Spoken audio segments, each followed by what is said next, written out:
Humuhukay po ng lupa yung crane na ganyan.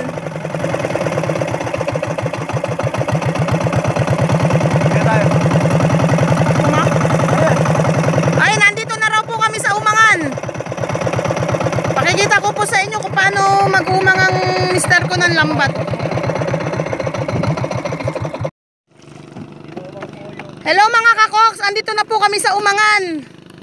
Pakikita ko po sa inyo kung paano iumang ng mister ko. Ayan, nag-uumpisa na po siya. Ayan, may dadaan din po na isang bangka. Kung makikita nyo po dyan sa video natin, magdadaan po ang isang bangkang may sakay na isa rin na nagbibideo yata yun. Ayan.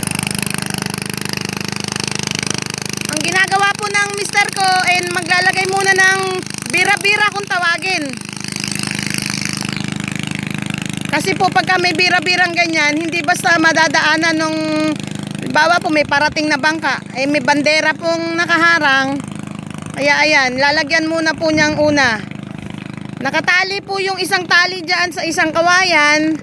At yung isa naman po, dito naman niya itatali. Ganito po ang hanap buhay namin dito sa San Roque, Hagonoy. Mga nagbubukatot po ang mga asa-asawa namin. Dito po sa bayan namin ng San Roque, Hagonoy, mayroong samahan. Ang tawag po sa ano nila, samahan ng magbubukatot. Iyan po ang tawag sa samahan ng ano ng mga asa-asawa namin.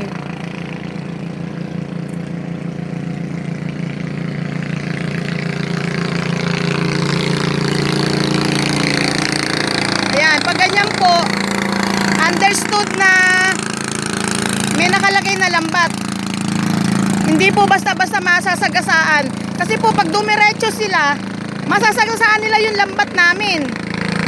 Ayun po, masisira. Kaya nilalagyan nila ng ganyang bira-bira bandera. Yan, inuumpisan na po niyang iumang ang lambat.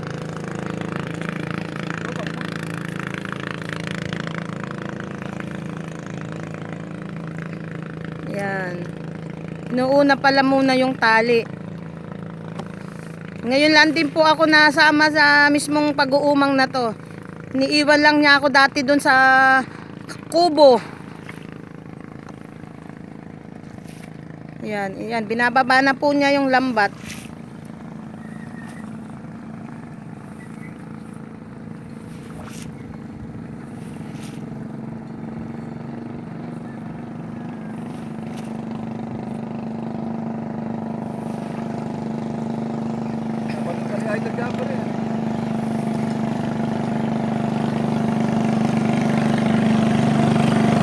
Yung pong aking asawa idol na idol si Idol Japper. Pagdating po niya magaling sa pag-umang katulad nito, maliligo lang po iyan. Bubuksan na yung TV namin or yung kanyang cellphone. Alam na po kung ano ang panonoorin, si Idol Japper. Yan, yung pangalawang tali naman pong tinatali niya dito sa pangalawang nakatulos na kawayan.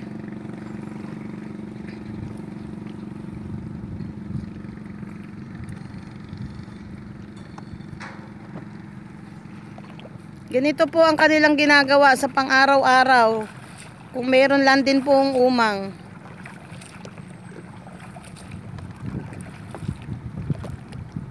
Kaway-kaway sa aking asawa, yan, nag-uumang po siya.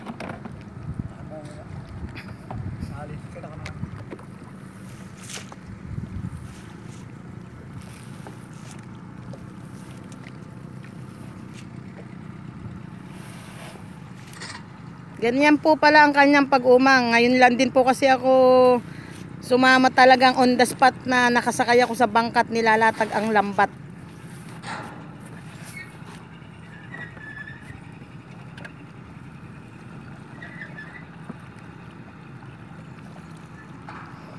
Ayun nga po pala, may crane na ano, may gumagalaw po doon, yung point crane na ano yung tawag doon? Humuhukay po ng putik, tapos ilalagay nila doon sa palaisdaan. Tinatambak po yung lupa na nakukuha nila sa ilalim ng ilog.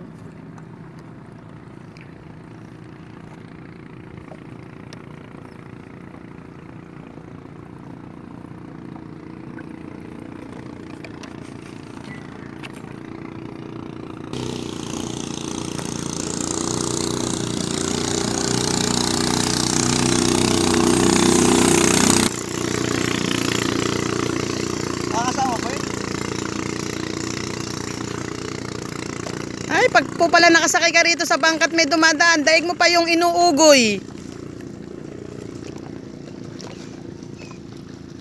Yung alon po magulo. Yan, para po akong inuugoy sa duyan.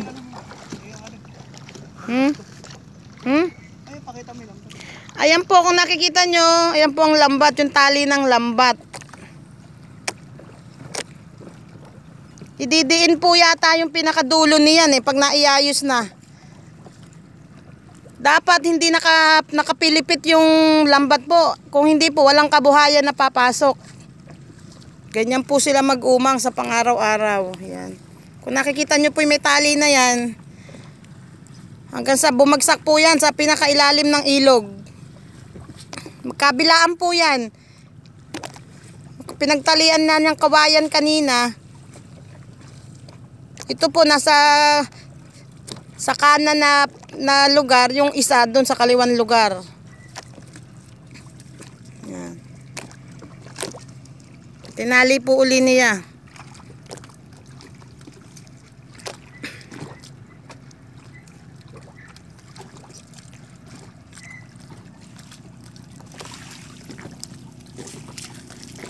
Naayos po yung lambat, dapat hindi palipit. Pag palipit po, walang mahuhuli. Ang pag-umang naman po ng bukatot, minsan may huli, minsan wala.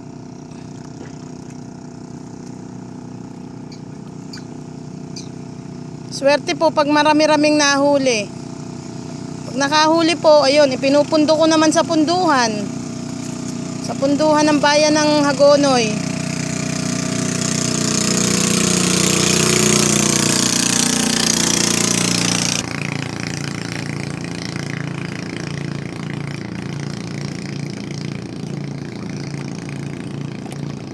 At saka po pala ang pag-umang po, kasi lumalaki po ang tubig.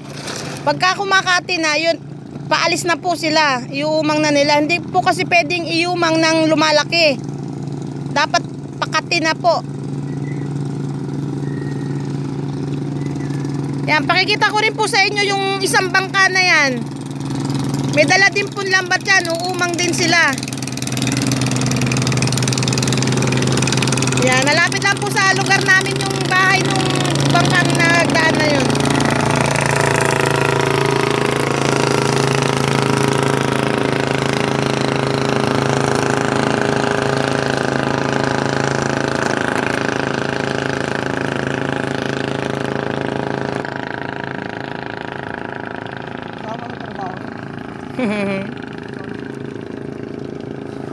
Yan, iayos po niya uli yung lambat, nakapilipit po kasi.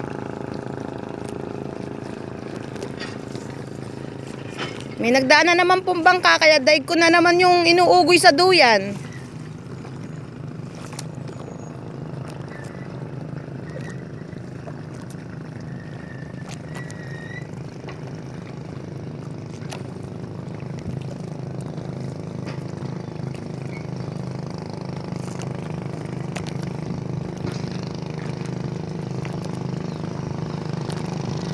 Kung nakikita nyo po yung lalagyan plastic na yon, yung parang lalagyan ng ketchup, doon po inilalagay yung ilaw pantulos.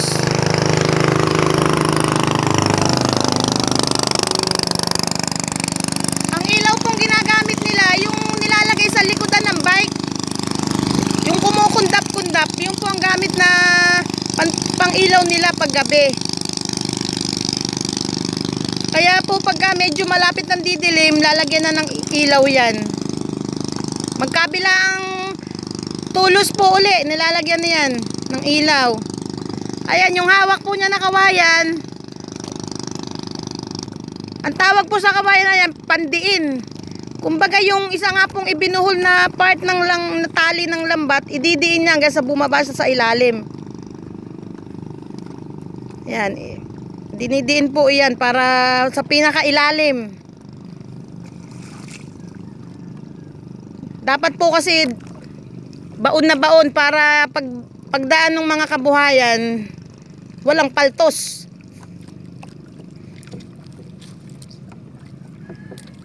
Yung isa po na idiin na niya, mamaya yung kabila naman.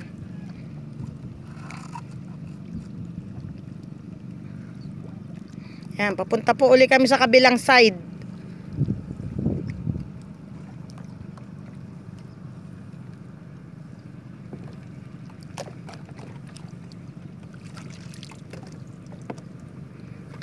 Pakaganda po ng aming sagwan.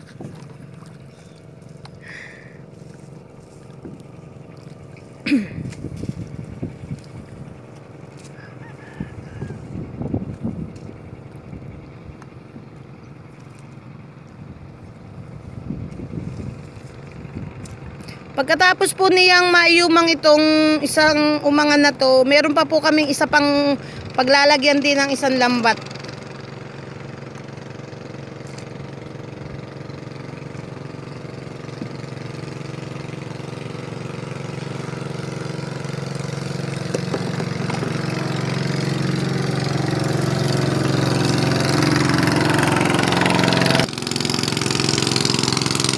Dinidiin po uli niya yung kabilang side ng lambat. Yan, gumigewing-gewing po kami. Meron na naman kasing nagdaang bangka. Yan, naidiin na po niya yung lugar din na to.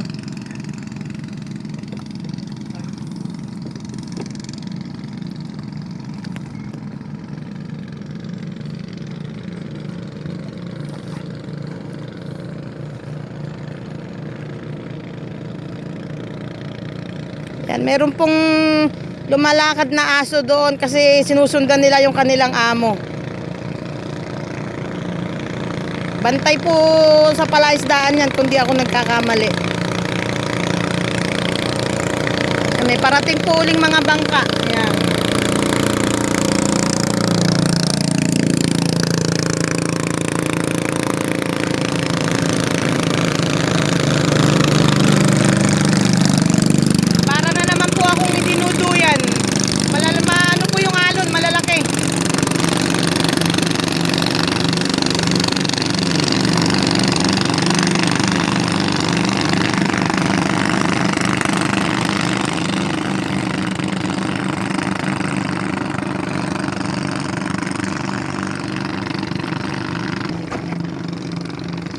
Ito naman pong isang kawayan na hinugot din, tinatawag naman po dito ay pang victory.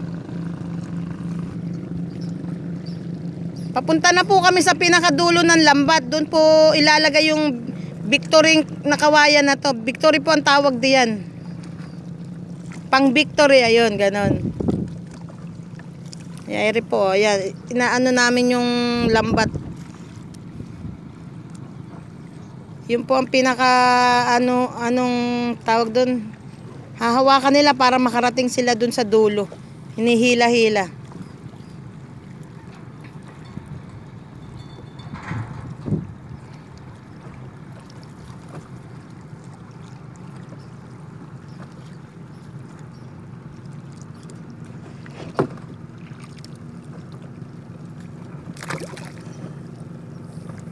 Yan, meron pong tali doon sa pinaka gitna ng lambat. Itatali yung pang victory nga na tinatawag.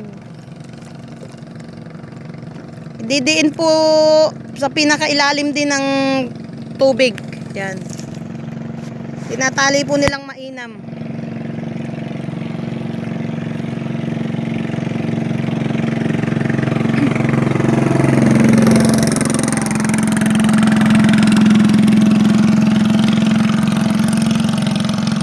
Mamaya itatayo po yung pang victory tinatawag na yan.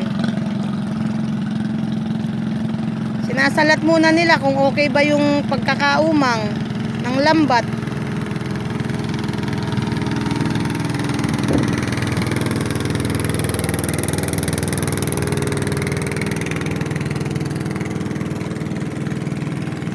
Natali pong mainam para pagka may kabuhayang papasok, shoot na shoot po siya sa pinakasupot ng lambat.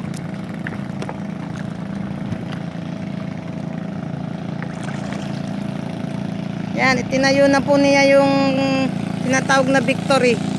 Yan, inayos na po niya yung parang pang victory, dinidiin na lang. Pagkakaalam ko po, dapat kapraso lang yung nakalitaw eh. Kaprasong dulo ng kawayan. Yan, halos mahigit kalahati po ang nakabaon na sa tubig. Ganyan po sila mag-umang.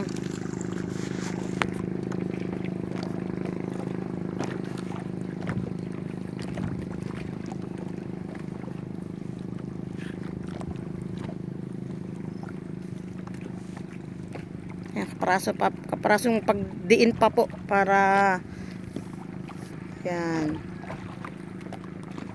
Nakadiin na po ang pang-victoring tinatawag nila. Tapos itatali po doon yung pinakagitna ng lambat.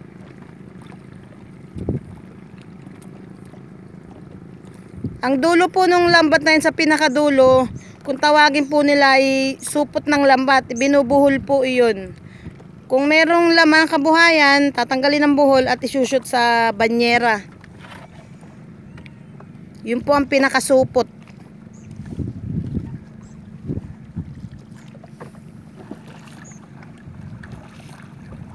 Yan, i-check po uli niya kung okay yung pagkakaumang.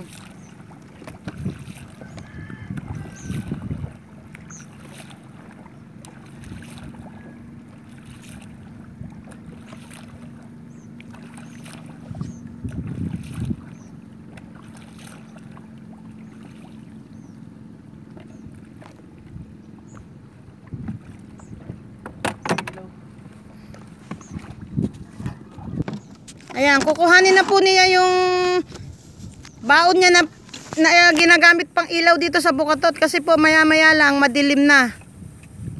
Ito po yung sinasabi ko sa inyo na ilaw ng bike, yung nilalagay po ba sa likuran ng bisikleta.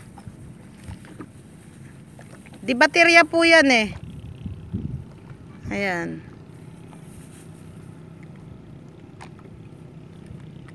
Inaayos na po niya para ilalagay po dun sa nakita nyo ngayon, nasa may balikat po niya yung lagyan na ng ketchup. Ito po kasing ilaw na ganyan eh, kumukurap-kurap, ano yung tawag dun? Kumukundap-kundap. Ayan guys, mga koks, umaambon pa po, naabutan pa ako ng ambon sa pagsama kong ito. Hayaan mo na po at maliligo na lang ang pag-uwi. Yan, nilagay na po doon sa pinaka loob nung lagyanan ng ketchup. Pinubutasan po kasi nila yun eh. Yung kasya, yung pag-shoot ng ano ng butas sa ketchup. Yung ganun po, ano, may takip. Tsaka yung ilaw po niya na ginagamit, naka-plastic naman po yun. Tsaka kahit na umulan na kamukha niyan, maambon, hindi po siya basta-basta mababasa. Ayan o. Ayan po, yung parang lagyanan ng ketchup na yan. Kabilang side naman po ang lalagyan namin ng ilaw.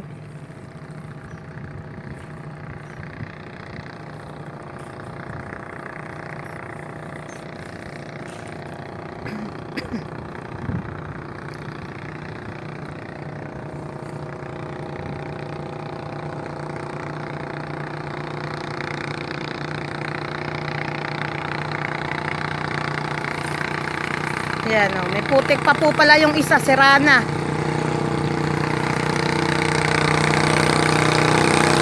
Yan mga kakoks, medyo umaambon po ng mahina.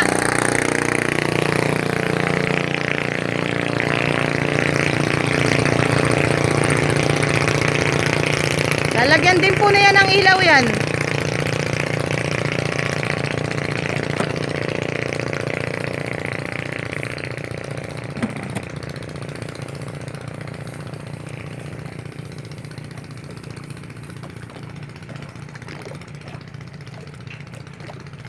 Araw-araw ganyan po ang ginagawa ng mga nagbubukatot.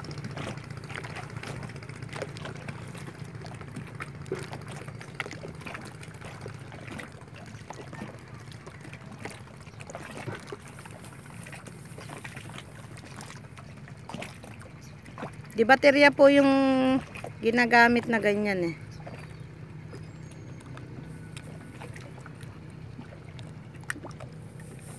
Yan, may plastic po para hindi rin siya mababasa.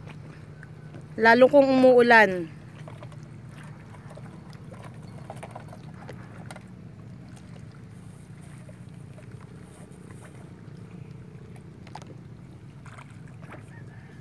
Yan, nakapaglagay na po kami ng ilaw.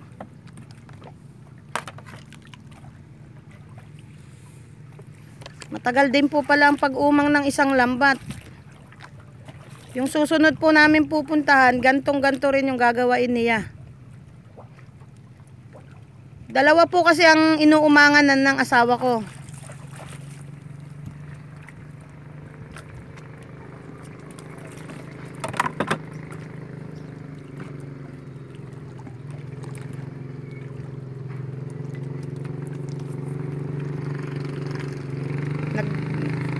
Nagdaan lang po yata yung ambon.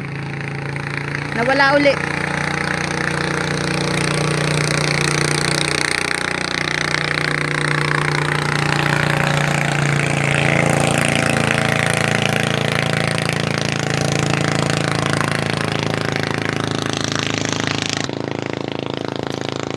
Babalik po uli kami dun sa may tinulos niyang pang victory. Lalagyan po kasi ng bato. Yun po ang pabigat na tinatawag.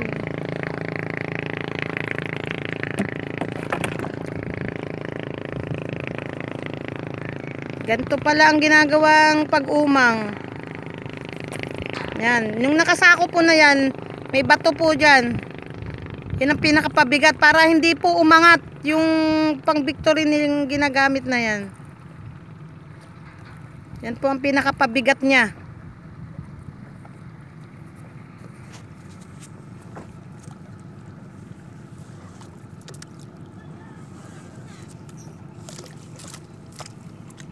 Pagka po kasi umangat yung pinakapang victory na yan, hindi po makakapasok ang kabuhayan na nasa ilalim ng ilog.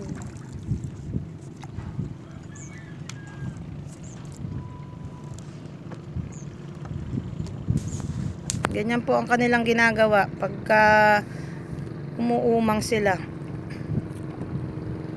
Yan, yung pong nahawakan uli niyang tali, yung pinaka dinadanay na tali, sa dulo po niyan yung tinatawag na supot.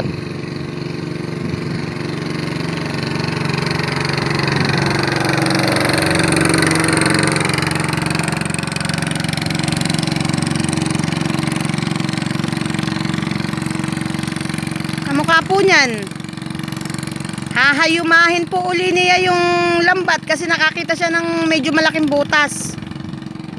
Kung natatandaan nyo po yung isang vlog ko, nananahi din siya ng lambat. Eh siguro hindi niya nakita yung side na to na may butas. Kasi sayang naman po kung lulusutin kabuhayan. Tsaka baka lumaki pan lalo, gumawak pa ang sira. Basta po sa kanyang salakuban na dala, kumpleto po yun. Merong maggamit ng makina, may gamit pang tahi ng lambat. Kasi po minsan for emergency nasisira ang makina, ang motor. Eh yun po, may dala silang mga gamit. Kamukha nga po ngayon, buti nadala niya yung kanyang pantahi. Hindi, tinatahi po niya yung nakita niya na butas. Pleto po yan, panghayuma, sinulid, gunting. Yan po. Diyan po kasi papasok ang mga kabuhayan. Sa pinaka katawan po ng ano na yan, pinakasupot pala. Yung dinadanay po niyang tali na yan papunta sa pinakadulo ng lambat. Tinatawag nga po na supot ng lambat. Ayan.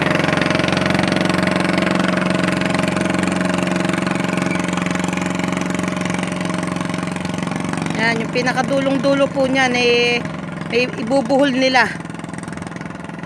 Kasi po kung makalimutang ibuhol, lumabas din po yung pumasok na kabuhayan.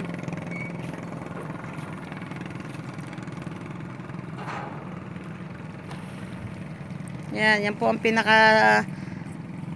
yung asul po na nakikita nyo na yan. Yan po tinatawag na galang po. Ayan.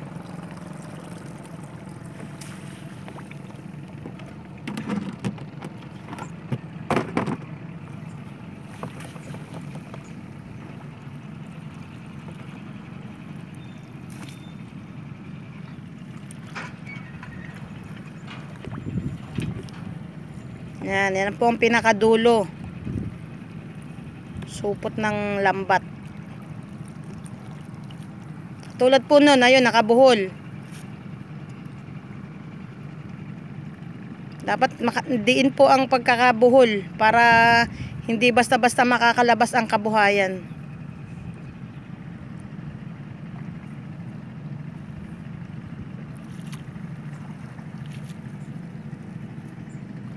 Yan.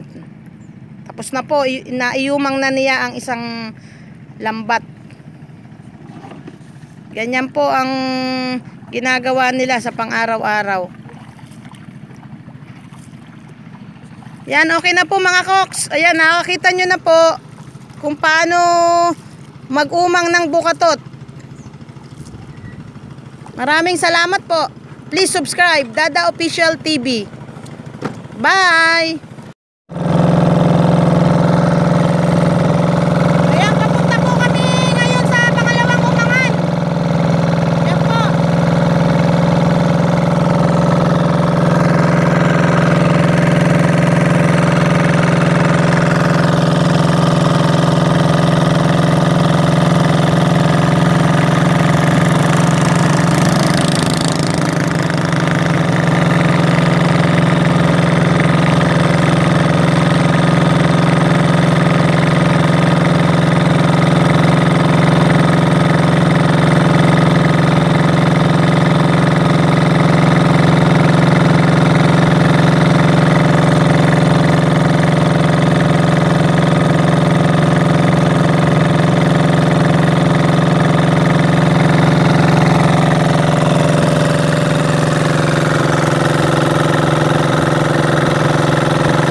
lingguhan kung umuwi. Halimbawa po, sustento nila. Araw ng linggo po, karaniwang pinakakuha nila ng sustento. Yung mga kubo po na maliliit na yan, ayan. Yan po nakatira ang mga bantay.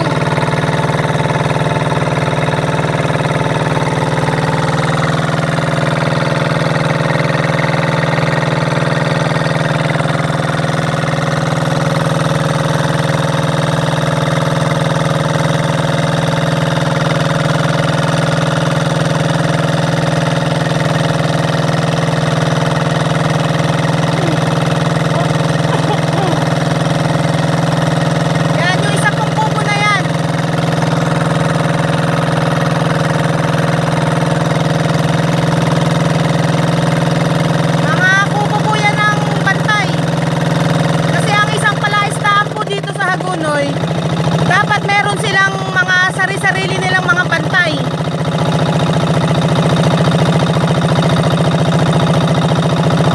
Lalo po ngayong pandemic, kasamahan na po nila yung kanilang pamilya. Nung hindi pa po tayo pandemic, lalo kung araw ng Lunes hanggang Biyernes, kasi nag-i-eskwela po yung mga anak ng bantay eh. Ngayon po pandemic, kasama na nila lumuwas sa kubo ngayon. Kaya sama-sama po silang nandito yan sa mga maliliit na kubo na yan. Siyempre po, pagka bantay ka sa palaisdaan, mayroon kang kasamang aso. Kaya yung mga aso po, bantay din po sila. Yan.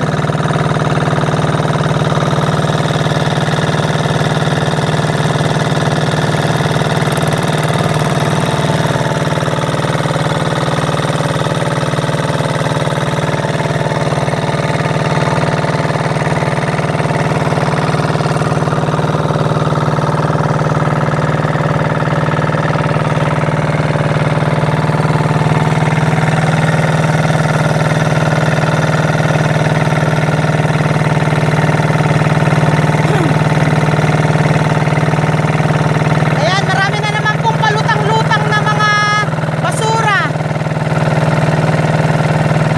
Di po maiiwasan na may mga basura na nalulutang sa ilog.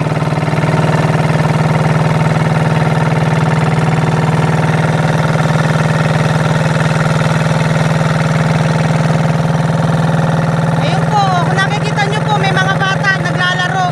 Mga anak po yan ng bantay.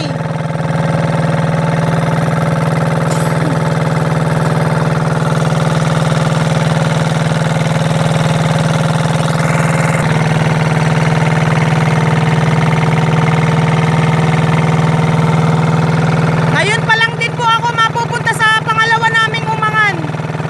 Malayo po pala.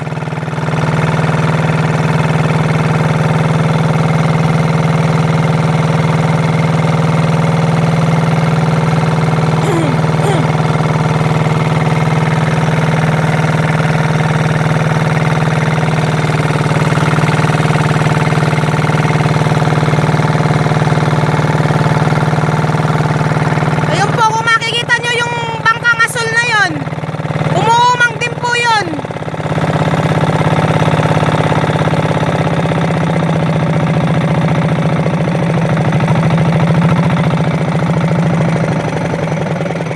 Ito na. Ha? Patay mo na. Ayan po mga kakoks, andito na pala tayo sa pangalawang umangan.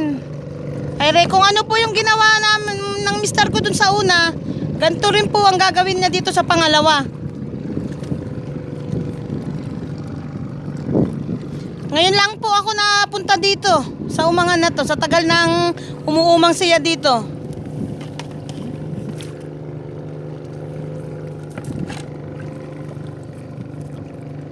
Kung ano po yung inumpisahan dun sa kabila, gantong-ganto din po ang gagawain niya dito sa pangalawa.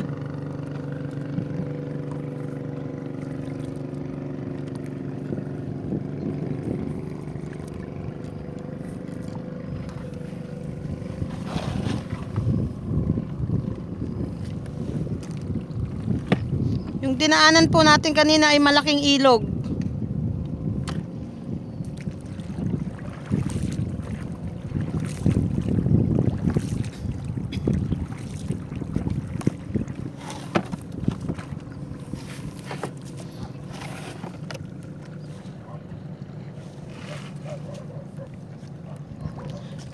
Yung bangkang asul po pala na yon ay ang inuumang nila yung pante naman po, pante.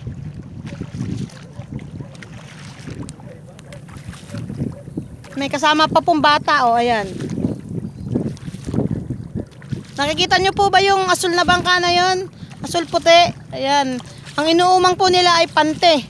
Namamante po sila.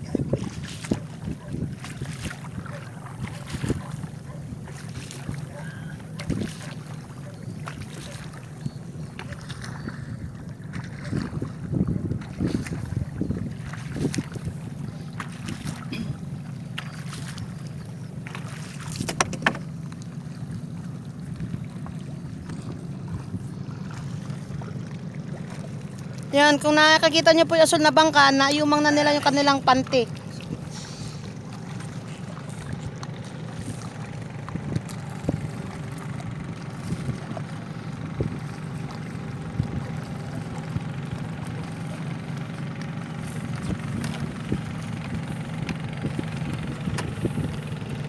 Yan.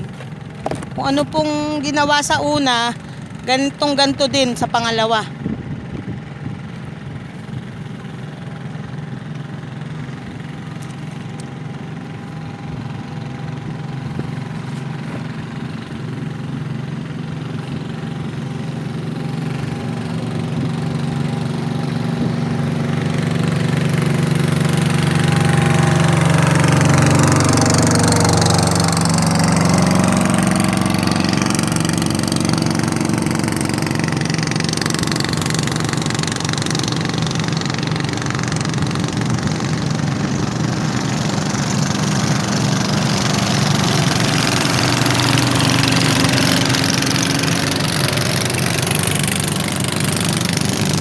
Marami pong mga nagsisidaan na bangka. Yun, yung isa pong nagdaan, akayin namin.